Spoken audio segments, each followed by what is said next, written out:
วยลูกบวย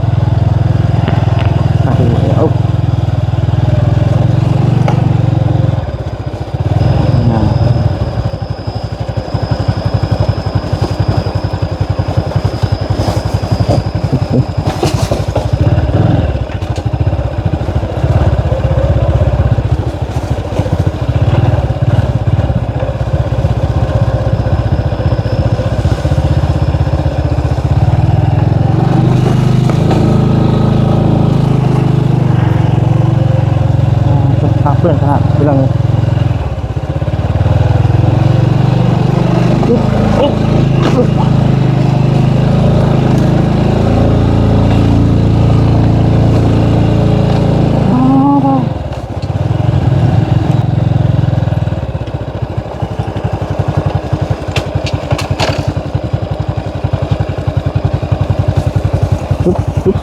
ปึ๊บ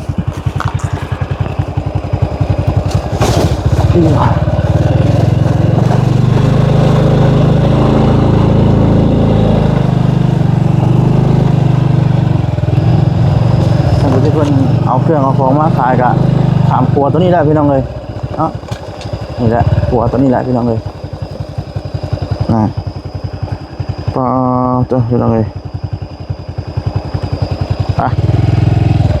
ชนกันหัวสะพานไม้พี่น้องเลย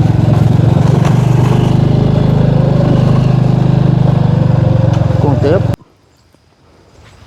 มาจากคนมาเลยมันตื่นแล้วเนาะโอ้มันกินแล้วเมื่อกี้เนี่ยโยมพอแล้วจ้ะจังไหนท้องเตกเลยโอ้ผักบอกผักบุ้งใส่นี่เลยบ่มีอันนั้นนะผักบุ้งผักกระเสกน้ำได้ใส่ได้ได้ใส่อยู่บ่มันหากระติดจังไหนว่าเพิ่นเตกกันยอดนี่เพิ่นเนาะตัวใหญ่เลยปุ๊บ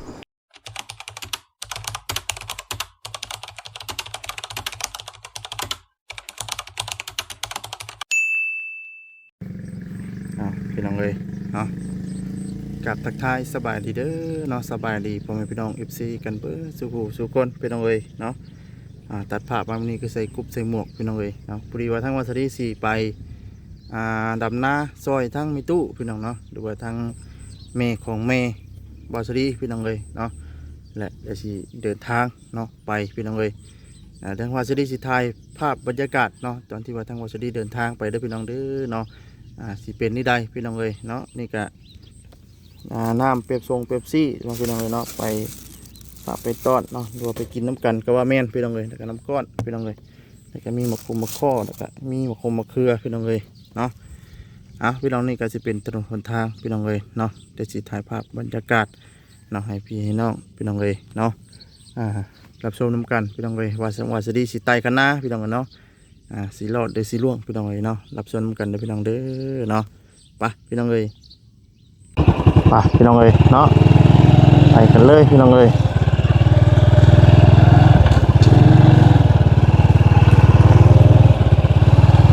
วันนี้กะไปพี่น้องเมื่อคืนนี้ฝนตกพี่น้องเลยเนาะฝนตกฝนลิ้นทางกับสีเปื้อนแน่พี่น้องเลยภาพบรรยากาศไปน้ำกันพี่น้องเลยเนาะพอดีว่าสีไปดำหน้าซอยจักมือหนึ่งพี่น้องเลยเนาะตัวมันนี่กับวันที่26แล้วพี่น้องเลยวันที่26แล้วเนาะทางวัดสุดีก็สิได้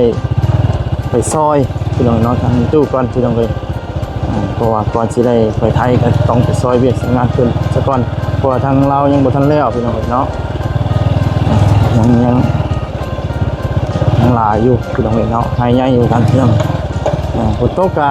ถือว่าแห้งอยู่พี่น้องเลยเนาะแต่ว่าโบเฮิงพี่น้องเลยโอ้สิได้น้ำดูโบนั่นก็ได้ตกชาคำว่าโดนนี้สิ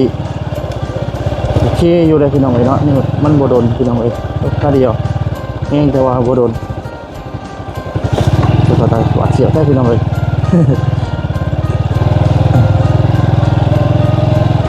ฝนตกบัดแห้งทางบัดน้อยพี่น้องเลยเนาะ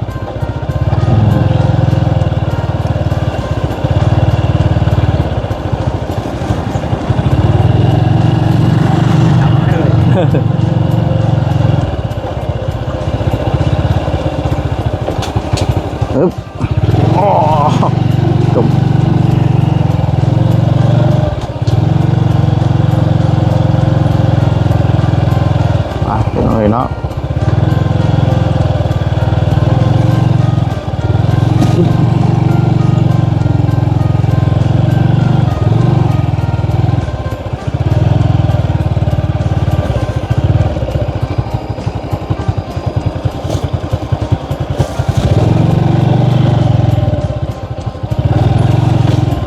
สีประมาณนี้จะเป็นลองเด้เป็นทางเปิดไล่อยู่บนน้อบ้านแต่ว่าทางมันมากกว่าอย่างไรพี่น้องเลยเนาะ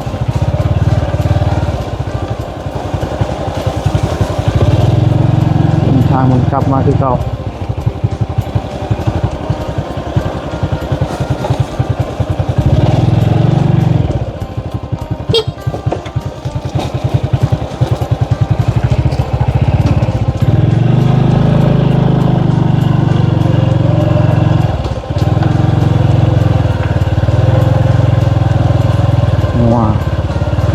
ไปเลี้ยงงัวนี่นะพี่น้อง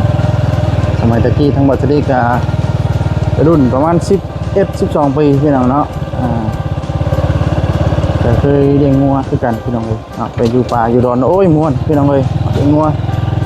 สมัยยังน้อยพี่น้องเลยเนาะตอนนี้ผมมีงัวเลี้ยงพี่น้องเลย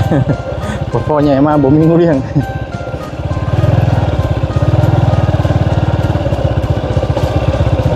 อันนี้ก็จะเป็นภาพบรรยากาศเนาะอยู่ข้างในตรงนั้นเนาะพี่ต้องเลยต้องเลยเนาะใต้คณะแล้วบัน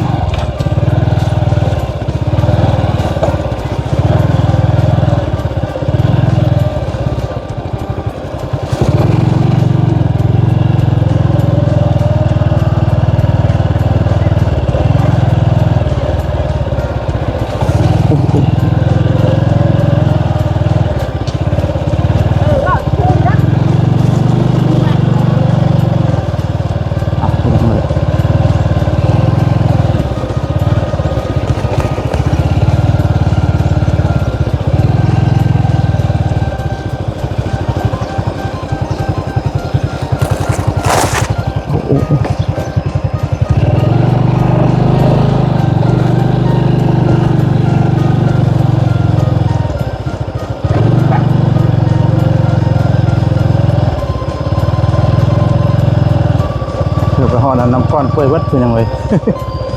เพราะมันทางเปื่อนเลยพี่น้องเลยเนาะทางเปื่อนต้องใส่เวลาคอยการขับขี่ไประวังนะพี่น้องเลย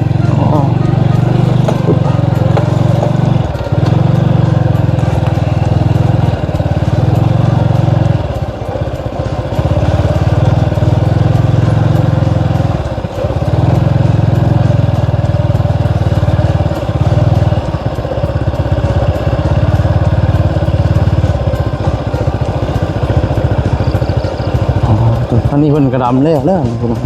ให้เบิ่งก่อน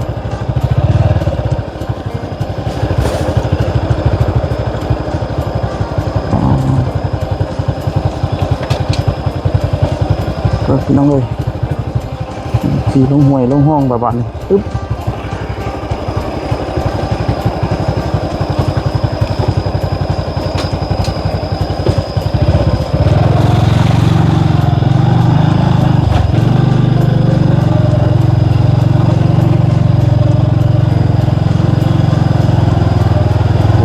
ต้องบวยเอา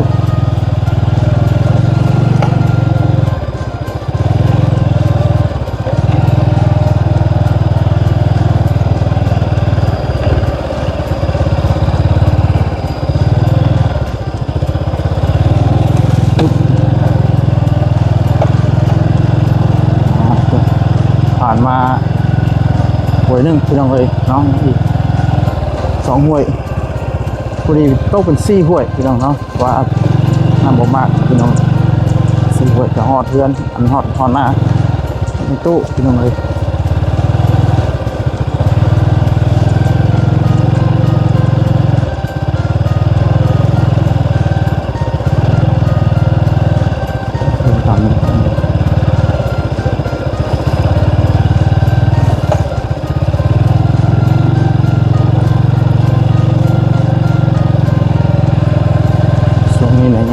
เพิ่น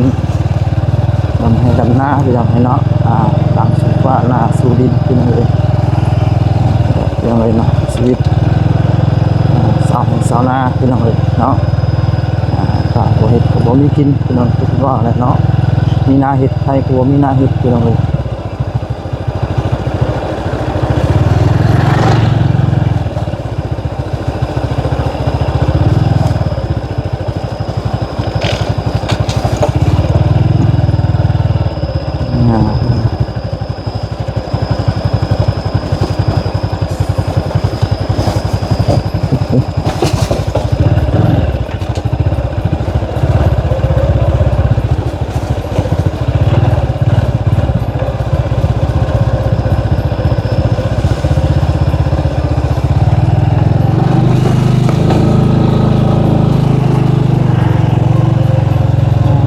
เพื่อนขนาดพี่น้องเลย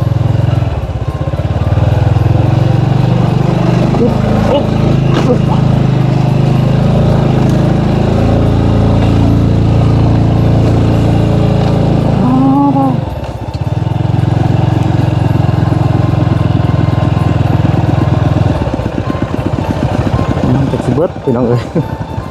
มันสีแดงเนาะมันจะสีแดงพี่น้องเลย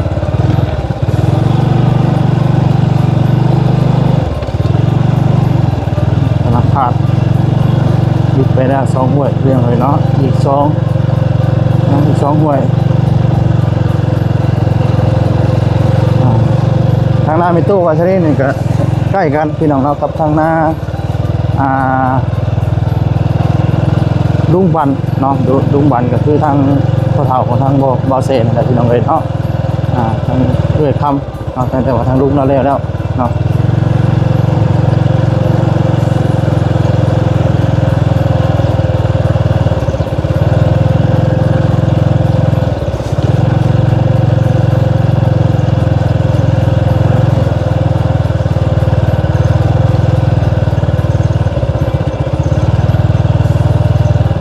จะมีแต่สุดท้ายภาพบรรยากาศนะพี่น้องเลยวัสดีเดินทางไปพี่น้องเลยเนาะทุ่งไห่ทุ่งนาประมาณนี้พี่น้องเลยเนาะแต่ว่าเส้นทางนี่ไปได้2ทางพี่น้องเลยเนาะอันนี้จะเป็นทางลัดพี่น้องเลยเนาะจะสิผ่านหลายห้วยแน่พี่น้องเลยเนาะแต่ว่าทางไปทางพุ่นจากสิขามแค่ห้วยเดียวพี่น้องเลยเป็นวันสิโค้งเนาะ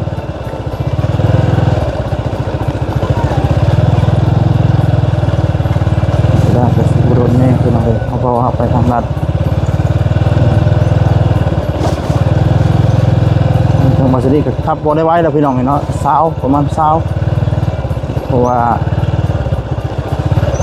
มีทางมันยากเพราะว่ายังเล่ยังแค่นี้พี่น้องนี่ฝนมาตกใส่ได้พี่น้องเลยตกใส่คืนนี่จะย่านแห้งพี่น้องเลยเนาะฝาแตกฝาด่างฝาเรียวพี่น้องเลย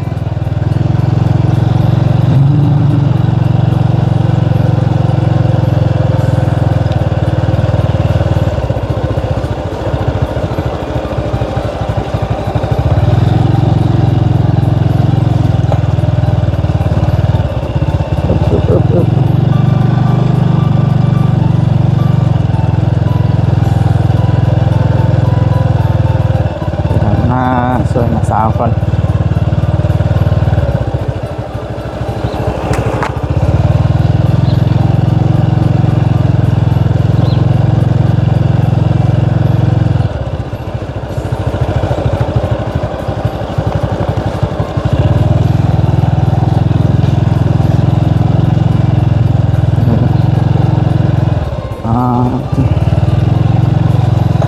เป็นเด็กทั้งยาวเลยพี่น้องเด้อ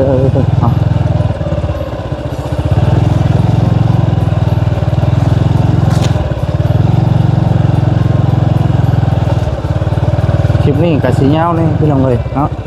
พอสิทายทุกขั้นทุกตอนเนาะที่ว่าทางวัสดีไปพี่น้องเลยและตรงนี้แหละที่ว่าวัสดีบาดเสียวที่สุดพี่น้องเลยเนาะคือคณะตัวนี้แหละว่ามันน้อยพี่น้องเลยคณะน้อยเราลุ้นน้ำกันวัสดีสีรอบเลยสีร่วง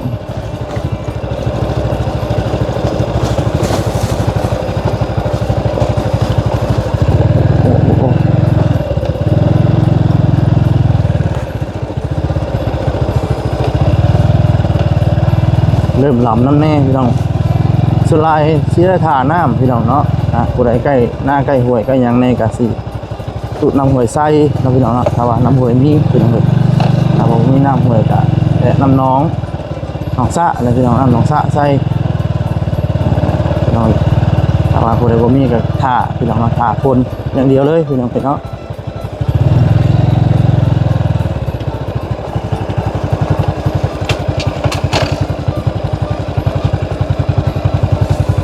ปึ๊บ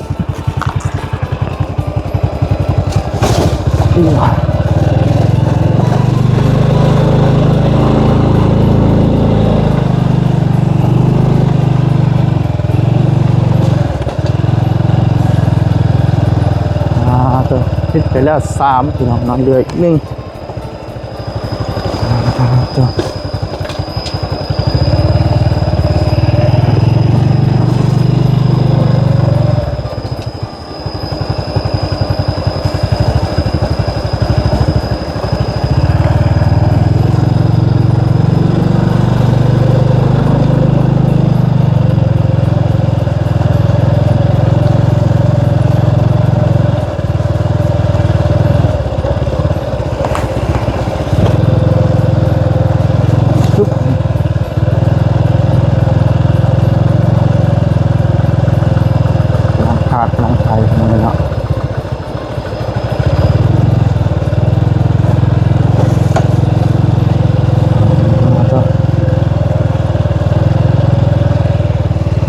ตะกะ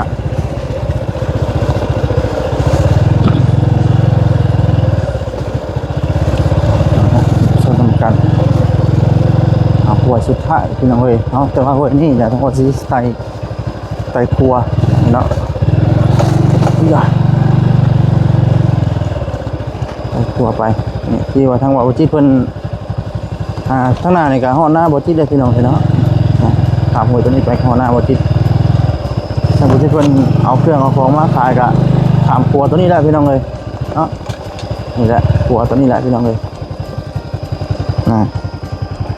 ก็ตัวพี่น้องเลยสนกันครัวสะพานไม้พี่น้องเลย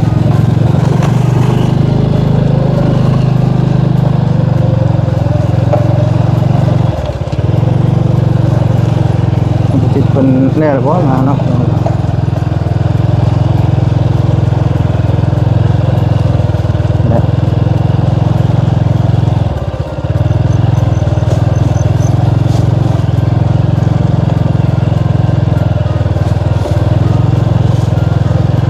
มาเนาะร้านข้างหน้าเนี่ยเป็นหน้าวันที่แถวว่าแถวที่ทั้งหน้านี่เนี่ยบ่ตกปันไดพี่น้องครับด้านวันที่แถวซิโนพี่น้องน้อยก็เป็นบ่อปลาบ่จิตพี่น้องเลย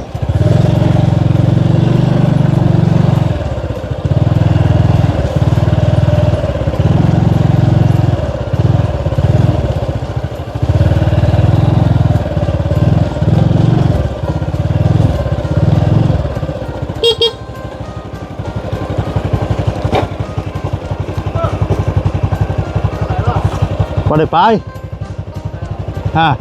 แค่ปลาละมาปิ้งดูปลาละ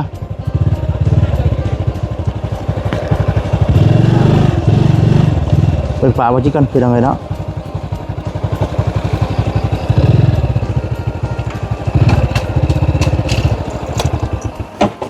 ไปบุกชวนบ่จิตกัน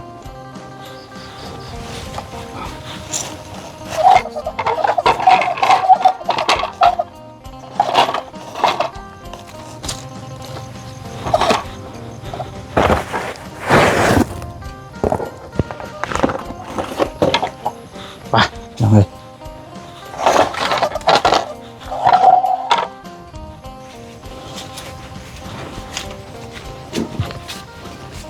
กินข้าววะจะโดยวะสบายดีสบายดีเด้อสบายดีเอ้ามาผู้เดียววะมาเถอะอะไรก็เคยกินข้าวแล้วจะขึ้นแล้วนะข่อย เอิ้นแม่ใส่ไปนะเอิ้นแม่ มา อ๋อสวัสดีเด้อ ไปดิวะ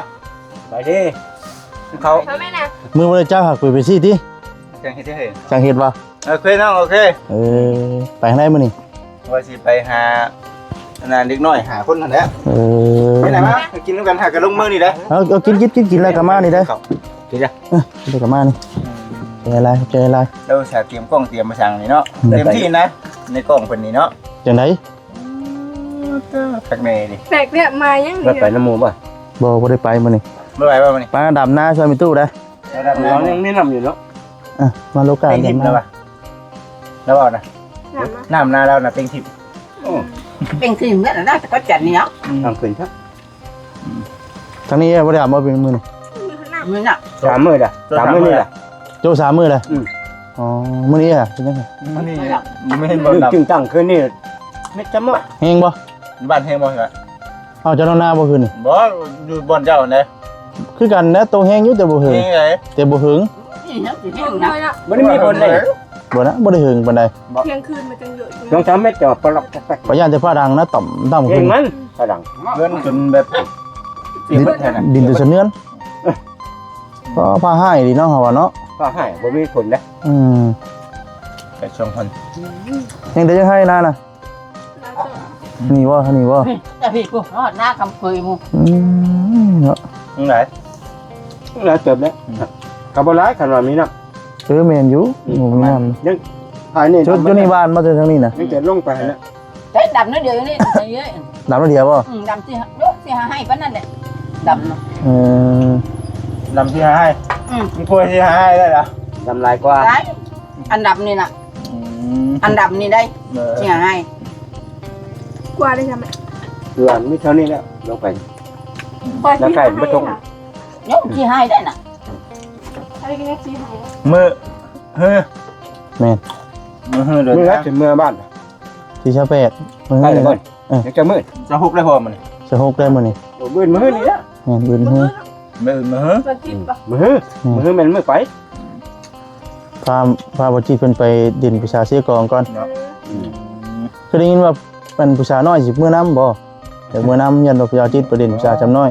ทำรถมันเก่งกับบ่มือเป็นเนี่ยไปเลยนะ นั่นแน่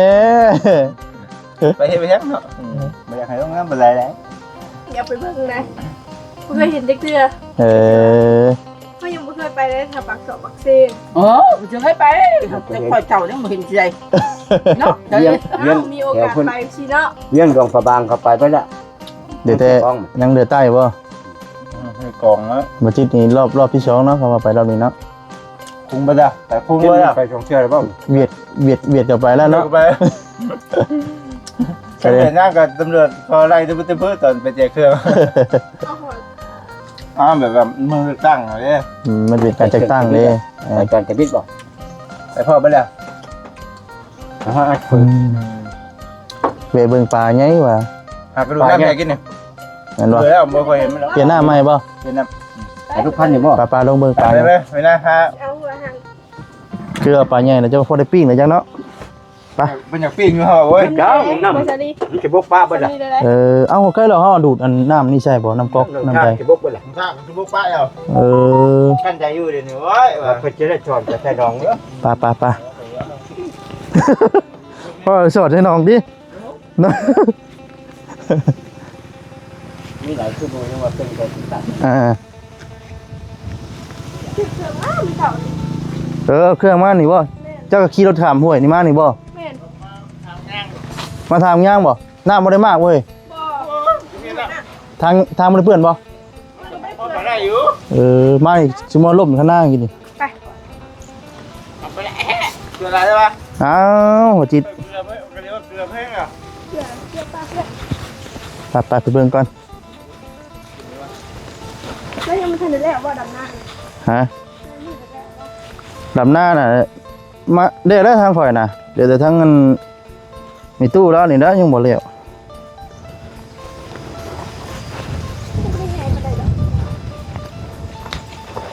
โ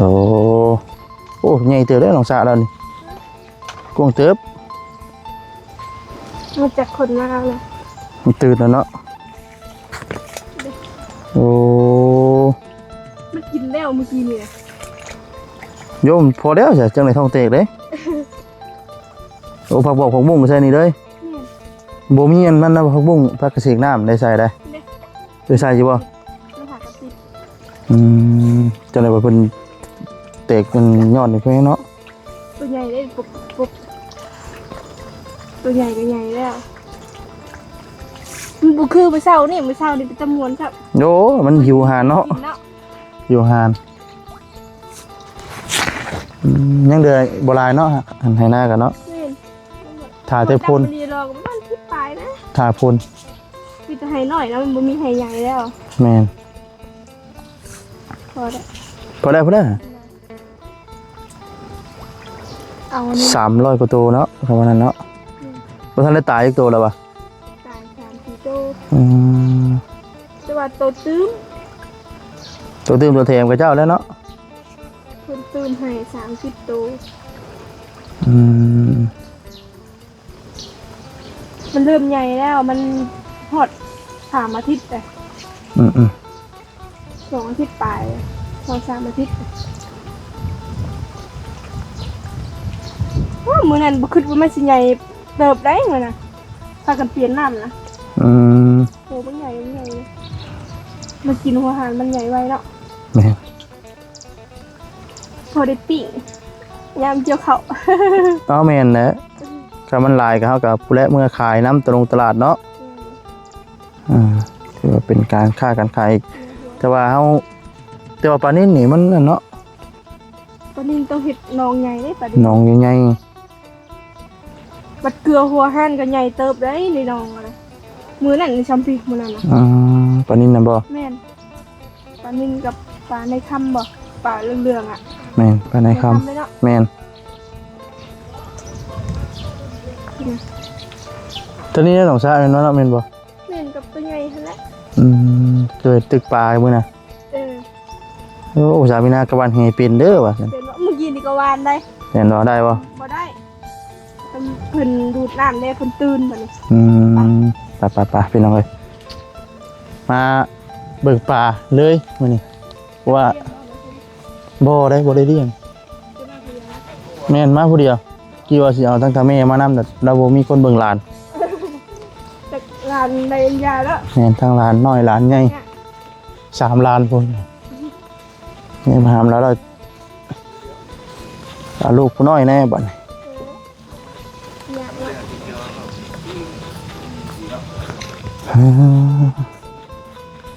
มีนั่นบ่อิ่มลงอิ่มบ่อยบ่มีบ่ ปล่อยเบิดแต่คาราบาว ซื้อไปต้อนเราก่อนได้คาราบาว เชียร์ คาราบาวแดง เห็นไหม เห็นโอ้คักเลยเนาะน้อยแน่นในเลยเนาะกดเท่านี่กด10,000โอ้พี่น้องนะเพิ่นติดตะคุงราคาบดโอ้มีไข่ผู้ มีบัด ว่าตัวเป็นตรงเป็นตาก็มี มี อะไรถ้าว่าจะให้ด สิบัได้ล่ะ ำทำให้ดำหน้าเวทนั่นก็นั่นเนาะ มันอีกหน่อยดิ เอา ให้2 ขวดป่ะ จองก็พอแล้วเพราะว่าชลีบ่ได้กินเลยชื่อไปให้ข้างหน้า ถอนแค่นี้เนาะยังลายว่าสารานะ ฮะจังได้แล้วว่ายังหลายเติบอยู่เลย เราไม่ได้หวานบ่ปีนี้ เอาหวานอยู่หยอดอยู่ ขอบใจ บ่ต้องทอนเด้อ เฮงเพิ่มก็ได้จ้ะ เฮ้ยพอแล้วบ่ต้องทอน เมนแล้วบ่ต้องทอน ป้าขอบใจหลายไปเด้อเอาเด้อไปนั่นก่อนบัดนี้ขอบใจหลายโอ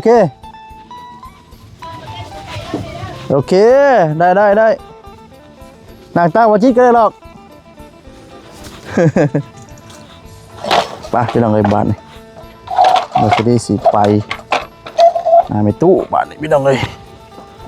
แม่มาเบิ่งปลาแล้วก็ซื้อเป็นโลกินร้อยนะพี่ตอนทำตู้เลยพี่น้อง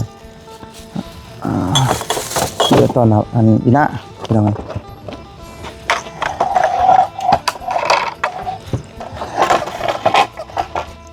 นี่ ใส่อันนั้นให้หูได้ตาเนี่ยเด้อพี่น้องเด้อเพราะว่าทั้งวันก็ได้ใส่ไม้ติดแนบอยู่นะกันนะพี่น้องเลยเนาะผ่าสิสั้นๆเนี่ยแต่ว่าเฮาการขับขี่เฮาก็สิได้2 มือจับได้พี่น้องเลยเนาะก็สิปลอดภัยกว่ากันในการขับรถขับลาเฮาเนาะมันก่อนจะเปื่อยเบ่ล่ะพี่น้องเลย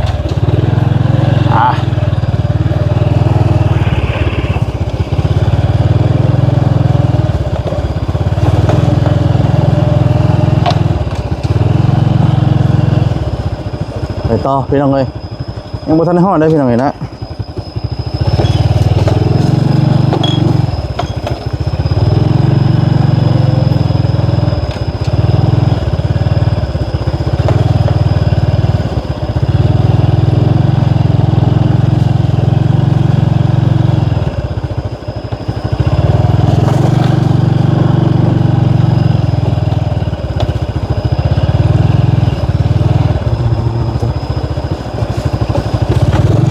โอ้ยโล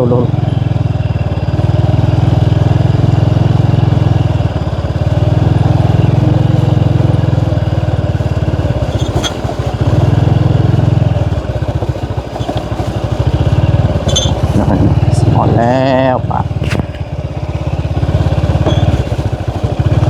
อึ๊บจะ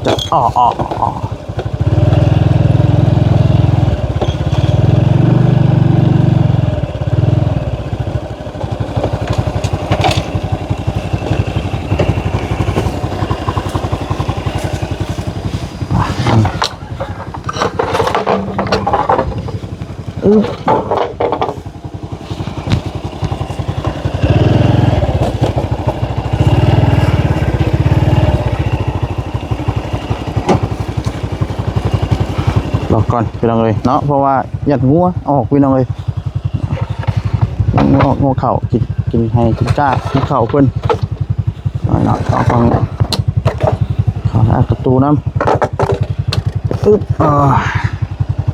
ไปพี่น้องเลยโอ้น้ำมัน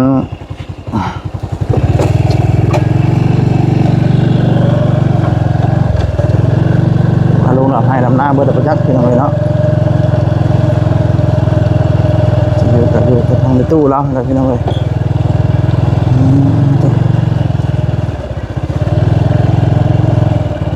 พอดี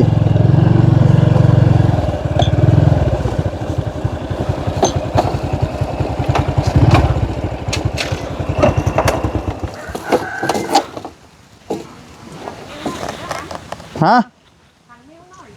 อ๋อโดยป่ะพี่น้องเอ้ยฮอดแล้วบ้านนี้ป่ะสาวพี่น้องเนาะสำหรับคลิปนี้ก็ยืนยาวพอสมควรแล้วพี่น้องเอ้ยเนาะสิได้ก็จบคลิปซะก่อนเนาะเต็มกระตุ้งกระตาเลยพี่น้องเอ้ยเนาะน้ำไปส่งเป๊ปซี่น้ำเรียบร้อยน้ำเค็งเปื่อยไปเลยพี่น้องเอ้ยเนาะแล้วก็มีมาเคาะหมักอะไรก็เคาะพี่น้องเอ้ยเนาะไปลำลาไปก่อนผิดพลาดอย่างไรก็ขอโทษขออภัยนำด้วยพี่น้องเด้อเนาะคำบอกคำจากได้ทางวาสดีเนาะบวมนันทูเนาะขอโทษขออภัยนำเราไปลงเลยลำลาพาจากไปก่อนเลยเนาะฝากกดไลค์กดแชร์กดติดตามเนาะเป็นกำลังใจให้ใจคือเก่าเนาะสบายดีพี่น้องเนาะสบายดีนี่พี่น้องเนาะตัวนี้ที่ว่าสวัสดีใส่พี่น้องเลยเนาะแต่ว่าซีซั่นเนี่ยเวลาห้องยางพี่น้องเนาะเพราะว่าเพิ่นบ่มีระบบกันสั่นพี่น้องเลยเนาะเนี่ยการขับขี่ให้กระสีปลอดภัยพี่น้องเลยเนาะสปานี้พี่น้องเลยเนาะไปพี่น้องเลยเนาะสบายดีเด้ออีกทีนึงพี่น้องเลยเนาะ